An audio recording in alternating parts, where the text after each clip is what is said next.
What I'm going to be talking about is what the flowers are telling us about our woods, but not just about our woods. It's what I think the flowers are telling us about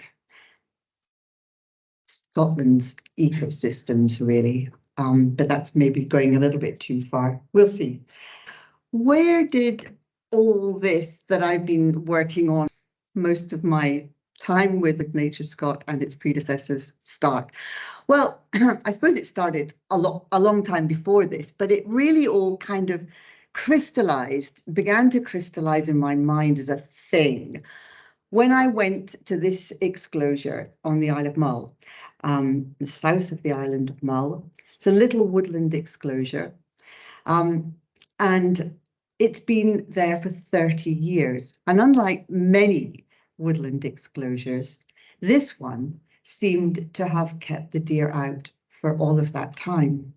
And really, I'm not exaggerating when I say to you, when I walked into this exclosure, I really thought I'd arrived in paradise, because not only were there lots of small trees, young trees, regenerating trees, that was good. That would have been good enough, but the exclosure was full of flowers. I mean, full of flowers. And I took this picture. I don't know if you can see. Have I got an arrow on this thing?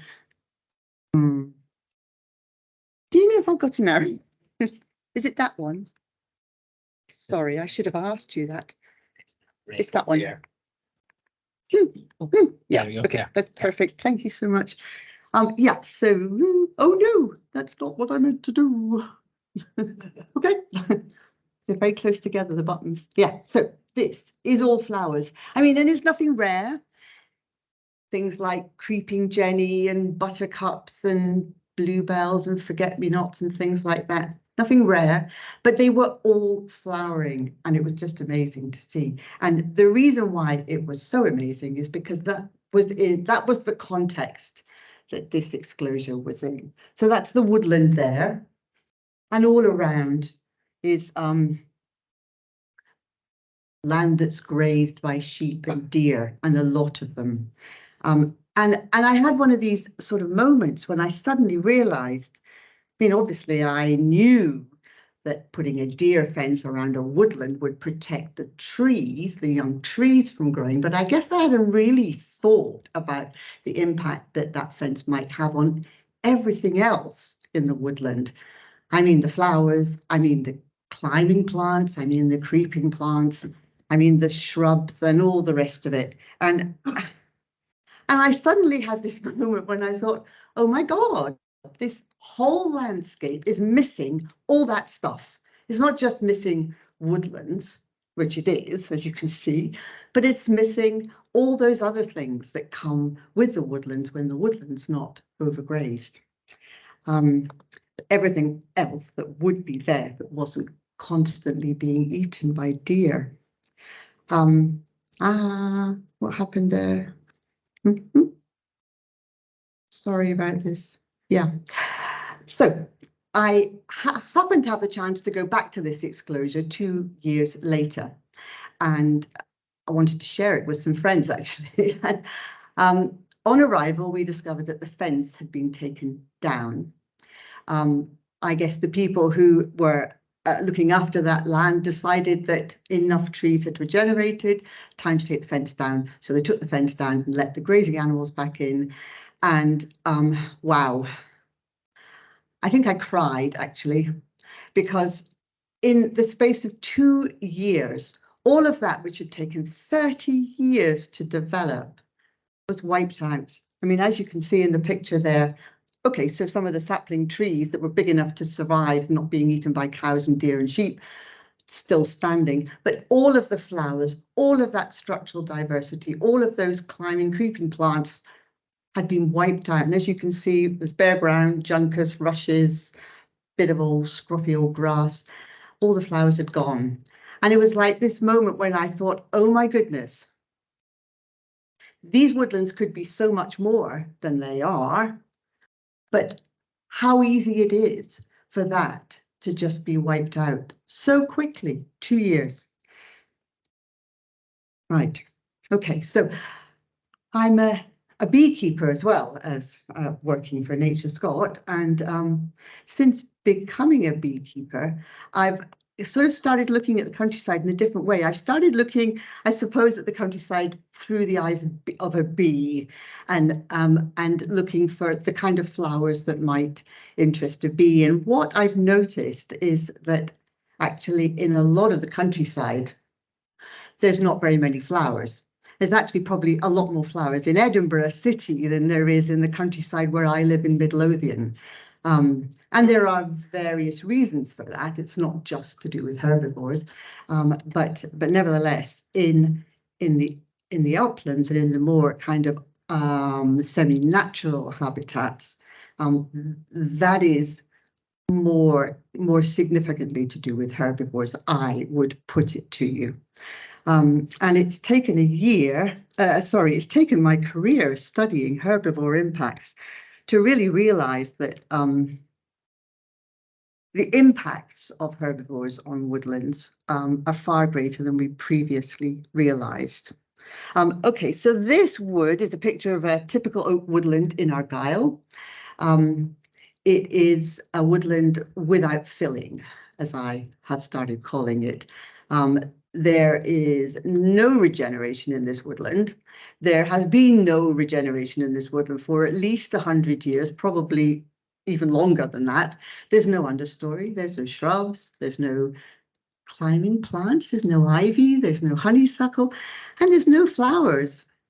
So there's none of the things that all of the associated species that might live in this woodland would need to eat or to shelter in. It's just not there. When the wind blows through this woodland, it's probably a really chilly place to be. Herbivores, when they're browsing, really like to, well, they kind of select for flowers. And I think I'm only beginning to understand why this is, but it has to do with the phytochemicals that are in the flowers. So it's one of the first things that herbivores eat when they have the chance. They probably have sugars in them as well. But this is really not good if you're a flower, because flowers are a really important part of a plant. And the fact that a herbivore has eaten all the flowers off that angelica there is just not a good thing. Right.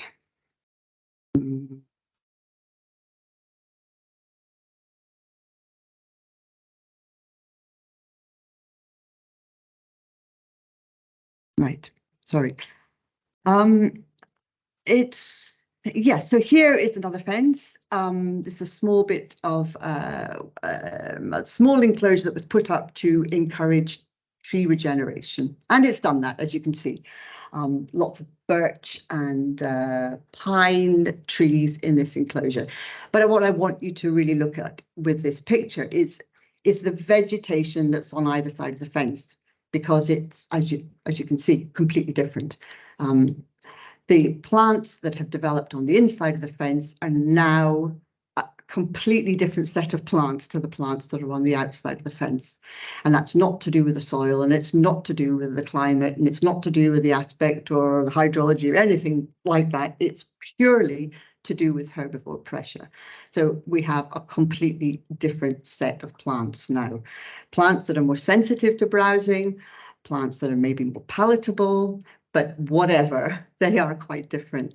And you know, seeing these sort of examples around the place is, you know, making me start to think, goodness, there is a completely different vegetation covering most of the Scottish uplands that is potentially totally different to what it might be if there weren't so many herbivores. So then that begs the question, but what does upland vegetation look like when there are no or very low numbers of sheep or deer? And that's a really good question. And it's really hard to answer, because there's very few places in Scotland where it's possible to see what habitats might look like with much lower herbivore impacts. There are a few exclosures around the place that have been put up over time. Many of these became porous to deer and sheep not long after they were put up, and so really show nothing at all. This one is another one of these ones that was put up about 30 years ago. It's very small, it's probably one of the reasons why the deer haven't bothered to go in. It's about 200 meters above the tree line. Well, when I say tree line, I would put it in inverted commas because I don't think it's the real tree line, but it's the limit of trees at the moment, which you see there. And that's an ash woodland. It's a national nature reserve, actually. It's called Glastrom. And this exclosure is 200 meters up the hill above the upper limit of that woodland. And in the exclosure, where you can see already there's some trees there, there are lots of regenerating ash trees. Yeah, lots of them. They really don't look like they are behaving as if they are beyond the tree line, not to me anyway. But what I would really like you to look at with this picture is the flowers, because again, inside the exclosure where there's no herbivore impacts, there are flowers. But in particular, these are different flowers to the flowers that are outside the fence. So you saw the fence is really small. So again, this is not a different bit of soil, hydrology, climate, whatever. The only difference I would put it to you is that this little bit of ground has not been grazed by deer and sheep for the last 30 years. And so a different vegetation type has developed. It's a tall herb fen type of community with angelica and valerian, jointed rush, and a whole lot of palatable plants that just cannot survive in that wider hillside where deer and sheep graze freely. So what we've got out there is what Frank Fraser-Darling coined the wet desert. It's just a few species, not many of them get to flower, and it's dominated by things like crossleaf heath and macross. Species poor, species rich inside the exclosure. Right. So then that made me wonder, well, what do woods look like with no herbivores? And that's a real bit of a blank, actually, because most of our woodlands are open to wild and or domestic herbivores. There are almost no woods where you can go in Scotland and increasingly in England to see what woodlands that are not degraded by centuries of herbivores might look like. Well, it's not strictly true. There are a few. And there's one. This one is really fun, actually. It's a little tiny rocky island off the west coast of Scotland, and it's only accessible at low tide. So it's really quite exciting going there. Have to keep an eye on the time. And it appears that it is rarely, if ever, visited by herbivores. It is rocky, and it's got like a mantle of thorns around the outside. So it's quite a struggle to get in. But once you're in, it's like an oasis, and there's regenerating trees, shrubs, climbing plants, lots of flowering plants. I mean, it really is a wonderful thing to experience, but it's tiny. Orchids, wild garlic. I mean, most of these things are not rare. They're not rare, although they have become rare as flowering things in the landscape because of the impact of herbivores for so long. Right. This is Calderglen Woodland in West Lothian. And this wood has what I call filling. When the trees are in leaf and you cannot see through the woodland for all the shrubs and climbing plants and hanging down plants and that fill the space, that is a woodland that's in good shape. Most woodlands in Scotland have no filling due to the fact that they've been grazed for centuries. In this woodland, the reason it's like this probably is because it gets a lot of public access, and they probably keep the roe deer a little bit at bay, or at bay enough that the plants can grow and fulfill their life cycles. So West Lothian Woods, they're worth visiting.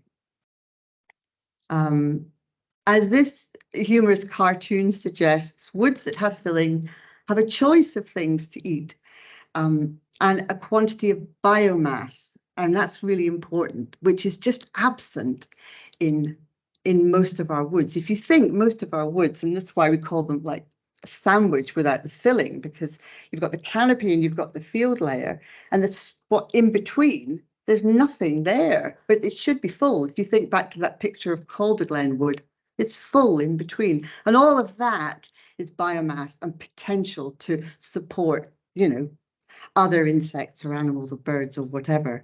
When it's not there, well, it's fairly obvious any animals living there are going to be hungry. So, I'll tell you some nice stories now. Craiggie National Nature Reserve. Many of you probably been there and you know it, but it was one of the first places in Scotland to seriously tackle these centuries of land degradation, which has resulted, as you can see in the picture here, in a really spectacular kind of expansion of native woodland. And that has happened purely through natural regeneration. Back in 1985, this area was threatened with afforestation, and there was a bit of a public heated, I suppose, public campaign to stop this, and Craiggie was bought for the public by the Nature Conservancy Council. And the ambition was to regenerate the woodland by reducing the numbers of deer without planting new trees and without fencing. It was radical and it was difficult. But eventually it proved to be a resounding success, and I think has been a sort of an inspiration for similar projects around the country. I mean, how wonderful is it now that you can walk up to Corriedale through woodland and hear woodland bird song as you're doing so. I mean, I think that's just fabulous. And it's really it is inspiring because it makes you realize that this change can happen, and it can happen in a really relatively short time scale. 1985 wasn't that long ago. Well, doesn't seem that long ago to me. This is another fascinating example, I think, of an ecological story unfolding in the Borders Hills. Again, somewhere that's open and you're welcome to go and visit. It's providing more evidence of just what an impact so many centuries of overgrazing has been having on our plants. Ren Glenn, as the one in the top, is owned now by Borders Forest Trust. They bought it back in 2000 with the ambition of recreating the wildwood that's been long lost from the Borders Hills. The sheep were removed and they made a long-term commitment to manage the deer, which they have jolly well done. And thousands of trees have been planted. None of them, there's no fences and there's no tubes. So it's all been through herbivore management. And that's been great. And there is now, you know, woodland establishing there, as you can see in the top picture. But again, for me, kind of what's more interesting is what's happening to the plant communities there, because if you look at the picture below, that's the adjacent valley, and that's probably more or less what Craiggie Glen looked like before all this started. Acid grassland, heathland, bit overgrazed, hardly any trees, a few hanging on, perhaps, probably not actually, because there's goats as well in that glen. Really very little structural diversity, very little species diversity. And take off the herbivores, and what happens? You get this expansion of all sorts of plants that didn't appear to be there before. Maybe they were just suppressed in the vegetation, never getting to flower, or maybe they've come in. We don't really know, but what's happening is really very interesting.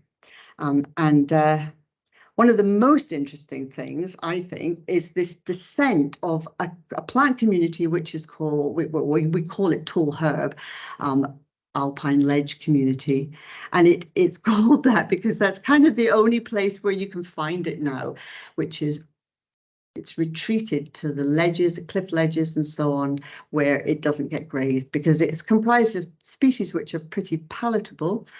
So that's the only place where they can survive. And things like rose root, the one up in the top there, mountain sorrel, I'm sorry, it's a bit blurred, but it's rosebay, no, not rosebay, philopendula and lady's mantle. And again, none of these things are especially rare, but they are rare in this situation because what's happened here is they've come down off the ledge. In the absence of grazing, they have seeded, presumably, down onto the river shingle in the valley below, and they are now no longer mountain ledge plants. They are now spreading out all over the river bottom plants, and this community is an extensive community, and it's expanding, and it's just really makes you think what we mean when we talk about rare plants and rare habitats. Just how much are they rare, defined? Is their rarity defined by the impact of herbivores and the long historical impact of herbivores? So here's another example of landscape scale habitat restoration at the Agricultural College Hill Farm in Ren Glenn. Back in the early 1990s, it was a traditional upland sheep farm with grazed, lacking in woodland and ecological diversity. And they took a radical decision at that time to create a landscape scale woodland. The idea was that they would ultimately graze it as a sort of silver pastoral kind of situation with sheep. But this is about 300, well, it's about 200 to 300 meters above sea level. The soils are, well, they've had hundreds of years of degradation going on. So the vegetation, the soils are difficult. This is not an easy place to establish a native woodland, and it has taken a long time. But as you can see in the picture here, the trees have got established, and this is lower down, but it's looking good further up as well. It's taking a long time. The trees are kind of, they're not growing tall and straight, but they're kind of interesting shapes and will probably make really good mountain woodland in time. But again, one of the interesting things here, I think, is this is great. The trees are great, don't get me wrong, but what's happening is, again, the tall herb community is coming down off the ledges and spreading all over the sides of the valley there. And it's not rare stuff, but it's flowering because the herbivores are being controlled. Things like having a mind blank at the moment, and I can't remember the name of that plant. Grass of Parnassus and sheepspit scabious, and there are lots of ferns as well. Yeah, nothing rare, but these things have been pushed out of many of our habitats because of herbivores, and it's just lovely to see them coming back in, and this sort of lush vegetation expanding. Carrara Estate, you may have heard of, you may have been there. It's the train station, which is the most remote train station in Scotland. Anyway, that estate was bought by new people in 1995, and they've been actively managing the deer there for a number of years now. And they have reduced the deer density from 16 per square kilometre in 2006 to a really impressive 0.8 deer per square kilometre in 2021. I mean, that is amazing. There are no deer fences and no sheep, and all the trees that have been planted without tubes. But for me, again, what's happening here that's really, really exciting is this. It's the flowers, because by taking off the deer, reducing the deer, allowing this vegetation to kind of blossom, literally. I mean, I don't know about you, but it just blows my mind to think that this sort of thing could be extensive in the uplands of Scotland. I mean, how would you not want to have more of that?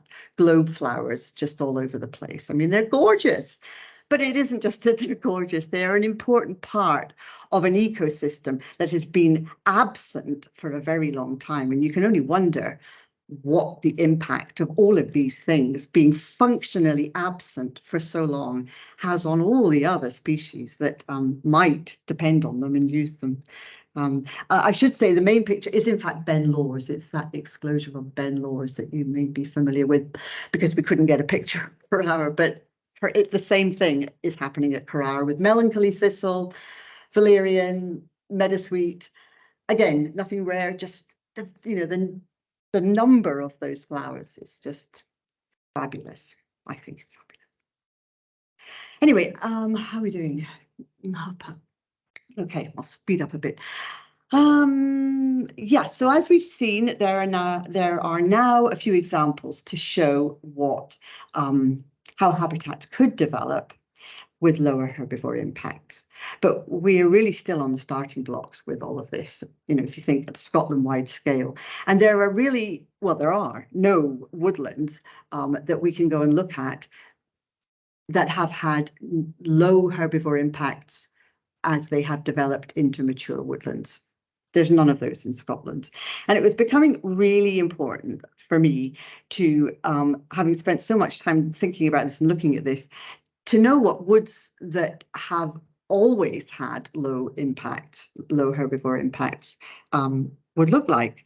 So in 2017, I was really lucky to get a Churchill Fellowship to investigate this question. And I travelled over 6 weeks to 4 different countries, visited loads of woods, talked to loads of people, and I would like to share with you some of the findings of my some of my findings.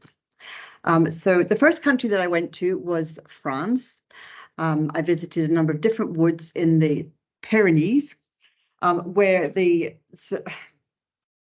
so I was really trying to find woods that could be compared with Scottish woods, because I wanted to be able to say that we could have this sort of thing in Scotland. It's not because it's so much warmer or it's so much less windy or whatever. I wanted the woods that I looked at in other countries to be comparable in as many respects as possible to Scottish woods. So these woods in the Pyrenees were on the western side. They were wet. They had similar kind of soils, similar climatic conditions, similar to parts of Scotland. This huge forest actually was, most of it was felled in the 1800s, actually to build galleons to fight the British or the English in the 1800s. Sadly, anyway. Then it was left to regenerate, largely through land abandonment, natural regeneration, and that has led to the woodland that's there today. However, there are still a lot of livestock in many of the woods, and also deer and chamois and so on. So it was difficult, I have to say, it was difficult to find woods where there were very low herbivore impacts, but I did. Where I found those woods, there were the flowers. And interestingly, in the woods, because obviously I had to drive through a lot of the countryside to get to these woods, a lot of the woods where the herbivore levels were higher looked just like our woods. No understory, no filling, no flowers. So that was France. The next place I went to was the Isle of Wight, and they had to bend the rules to let me go there because you're actually supposed to go to foreign countries, and I managed to persuade them the Isle of Wight was far enough away from Scotland to be foreign to us. And the Isle of Wight woods are really interesting because they haven't had any deer for 150 years. Weirdly, they shot all their deer in 18 whatever it was, and that was it. Despite the fact that it's not very far away from England, mainland England, they haven't swum over. So there are still no deer, more or less no deer in the Isle of Wight. So it's a really interesting place to go and study woodland processes for that reason. Yeah, it's great. I went to lots of woods, and as you can see, this is a pretty typical wood. Lots of filling, lots of understory, lots of regeneration, lots of climbing plants, very shady as a result, but still lots of flowers, lots of flowering honeysuckle. And by the time I was there, most of the spring flowering plants were over, but you could see they were dead on the forest floor, but you could see they had been there, lots of them. And so one of the things that's really interesting with these woods is that there is a sort of structural complexity that we don't have in our woods in Scotland. And it's quite interesting because a lot of my colleagues would refer to woods like this, full of bramble and ivy and things like that, as rank.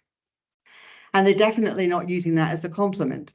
But this understory, this filling, this all this stuff is really important. These woods support high numbers of species such as red squirrel, dormouse, Bechstein's bat, and these species are nationally rare in the UK. And the ecologists who are working here on this, it is their view that the reason why these three species in particular are very common in these woods is because of the understory, the hazel and the honeysuckle. And the hazel is really important, obviously, for the squirrels. The honeysuckle is really important for the dormice. And the bats, they just need filling in the woods that they like to occupy, and so many of our woods have no filling. So, you know, there is a direct relationship, certainly to these woods. It seems to be the ecologists there are suggesting is to do with herbivore impacts, the species richness. Yeah. So then the next place we went was southwest Norway. And southwest Norway is a really interesting place to go if you're coming from Scotland, because although now it's a very afforested area, in the 1950s, it looked very much like Scotland does today. In other words, the hills were treeless, was more or less treeless, and that was due to burning and grazing by livestock and deer. Today, as I say, it's a largely a forested region, and that has happened almost entirely through natural regeneration.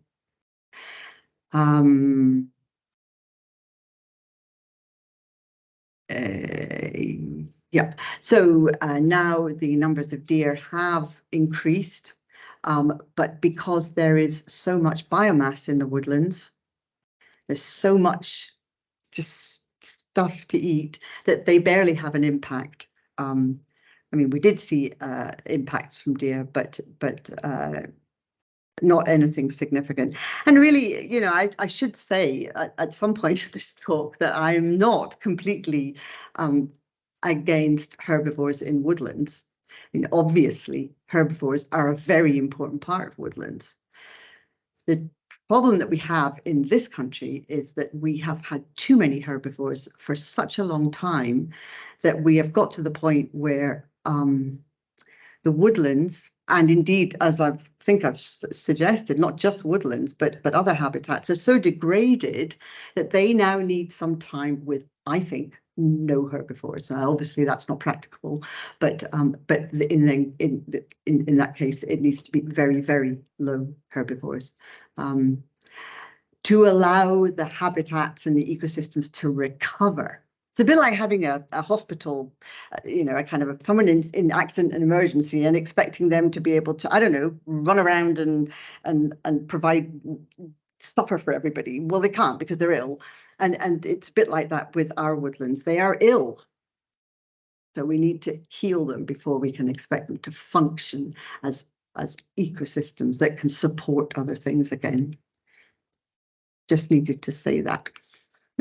Anyway, so Norwegian woodlands, went to lots of different Norwegian woodlands. They were all full of understory, full of filling, lots of flowers. This one just south of Bergen was particularly interesting because it had amazing honeysuckle. We have honeysuckle in our woodlands. Most of our woodlands have honeysuckle, but you would never know because it's down there in the ground, nibbled down there by deer, and it will never flower down there. It needs to get up into the canopy to flower. And these ancient honeysuckles, wow, they were just amazing. I mean, you could see that the vines were like this, writhing all over the floor and then up into the canopy, and massive flowers and pollinators and all the rest of it. Brilliant. Then the final country that I went to was Iceland. And Iceland is, wow, it's super interesting. I don't know if you've had the good fortune to be there. It's 700 miles north of Scotland. And I figured, you know, if there are woodlands there, I didn't even know that there were woodlands there, but there are woodlands there. And they have to deal with even more challenging environmental conditions than woods in Scotland.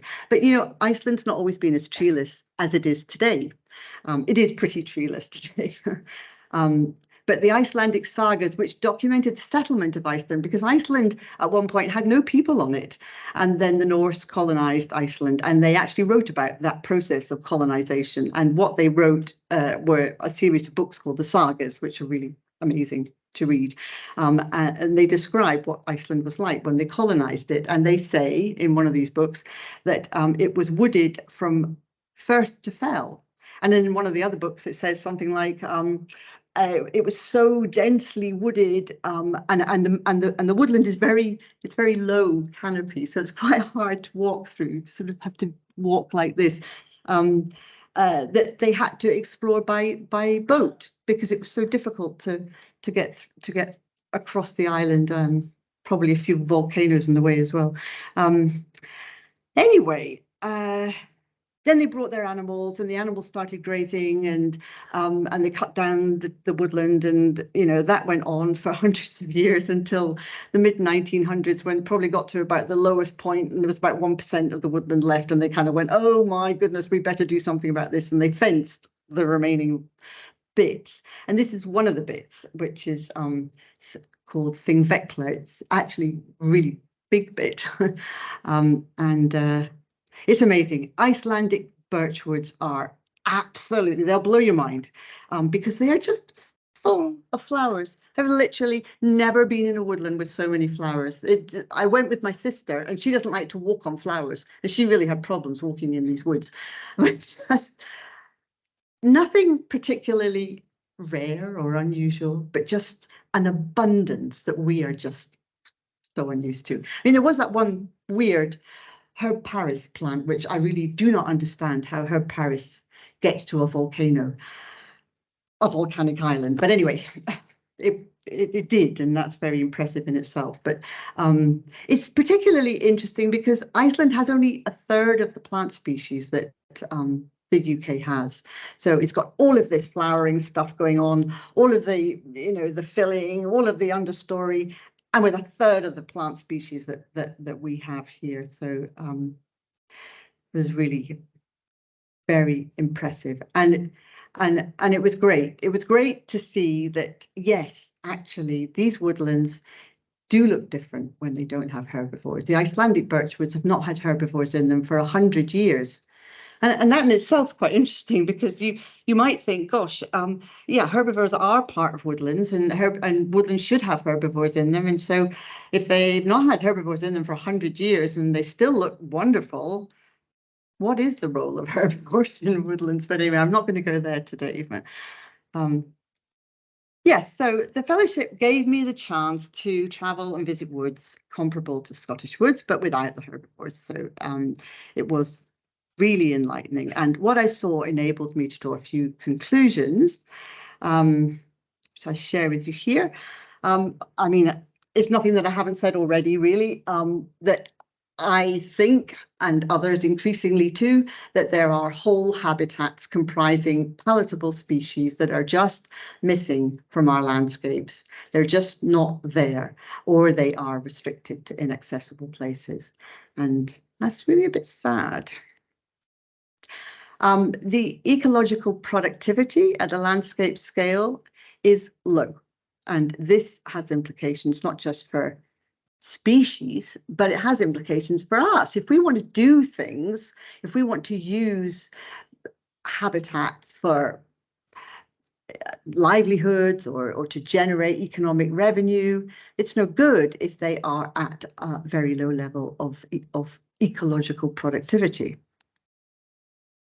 And then finally, habitat resilience in the face of whatever threat you might want to consider, changing climate obviously is one, is massively diminished because the way that a plant kind of protects itself against change or threat is to produce kind of alternative copies of itself through seeds. And if that can't happen because the plants can't flower, they don't produce flowers, they can't set seed, that opportunity is just removed.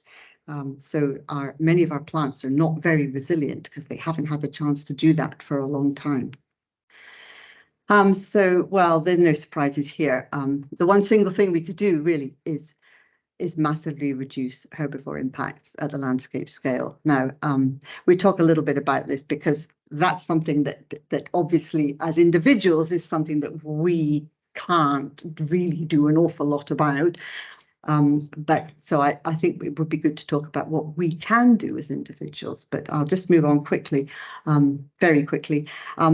What about flowers in new native woods? We've been planting woodlands. Sure we have, for 40 or 50 years. We wrap them up with deer fences and the trees grow.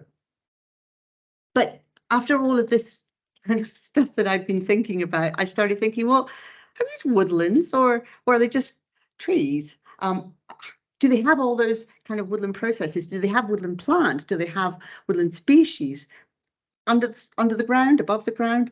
And the Woodland Trust have been looking into this and others. And basically what they have found is that even after 40 years, these woodlands still have no woodland plants associated with them. Basically, woodland plants are not very good colonizers, almost by definition, and they, even if they're in an adjacent woodland, they just don't move. So the answer to the question, are these woodlands or just plantations of trees? I'm afraid they are still just plantations of trees. So if people tell you that we can cut down that ancient woodland over there and we'll plant a nice new woodland over there, which is twice as big and it's so much better, it's not. It doesn't have all of the things. It's not a woodland, and it won't be a woodland for, we actually don't know how long, but at least 40 years, it's still not a woodland. Yes, so this is more studies at Foremont Hills in Glenrothes. If you're interested, this is work that the Woodland Trust has been doing, long-term studies looking at new native woods and trying to establish woodland plants in new native woods. And what they have found is that the best time to do it is to wait until you've got canopy closure, and then the vegetation underneath is kind of less vigorous, especially if you're on kind of arable or wasteland where the ruderal plants are so vigorous. So we've now put together some guidelines that NatureScot have published, which kind of, we've got some basic principles and practices of how to do this. If you have a new native wood and you want to sort of speed up the process to introduce some of the commoner plants, then there's guidance on how to do this. So we can partially address the lack of woodland ground vegetation. But then, of course, there's all the other things, the fungi Okay, so finally, what have flowers to do with the biodiversity and climate crises? Well, as we've seen, flowers are an indicator of ecosystem health. Scotland's nature, although this picture, I don't know, I'd be really interested to ask you what you think when you see that picture, because a lot of people would look at that picture and think, Oh, it's a nice picture of Scottish Highlands. Nice deer. That's really pretty. But I look at the picture because I'm a miserable old person, and I just think this is a completely knackered landscape, and those are the culprits. Well, they're not the only culprits, but the major culprits. Scotland's ecosystems are about the most degraded they've ever been. I'm sorry to have to tell you. We are in a biodiversity crisis. I'm not the first person to say that, of course. On top of that, we're facing an existential crisis in terms of the climate. So it can really all seem pretty overwhelming. However, what I hope I've shown you is that although things are in a bad place right now, there's some really great work going on. And the really good thing is that in our lifetimes, things can change very significantly. So we need to take action, and we need to take it now.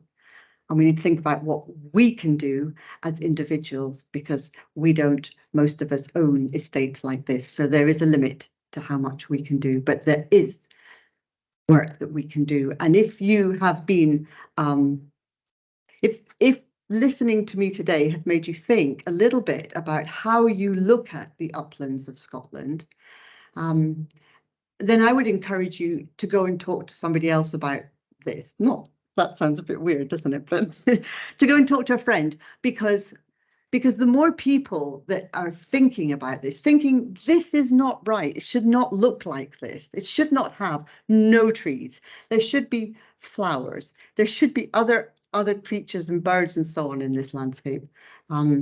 So the more people that are talking about this, the more pressure we can put on the people who can do something about it. That is something that we can do about it. So I'll leave it there. I'm sorry, I haven't left as much time as I thought I would. And thank you so much for listening.